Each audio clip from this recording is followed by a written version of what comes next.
Ayan mga idol, nakakabit na uli, matibay na.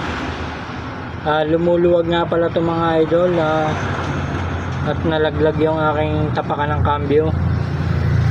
Nung hinigpitan ko naman siya, naputol yung tornilyo mga idol, naiwan yung kalahati. So ano bang dapat nating gawin mga idol pagka ganun ang nangyari? Kung tatanggalin natin yung naiwang kaputol ng tornilyo dun sa cambio natin, matagal yung ubusin nating oras pagka hindi natin alam yung paraan.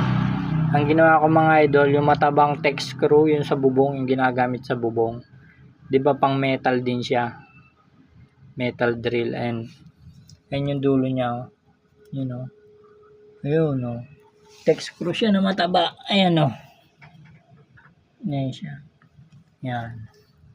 Habang bumabare na yon, tuloy higpit na rin. Yan, matibay na siya uli, oh. Matibay na mga idol. Pag ano siya, bumare na siya, tuloy higpit na rin. May thread na kasi yun eh. Ayun lang mga idol, sana may napulot kayong konting idea.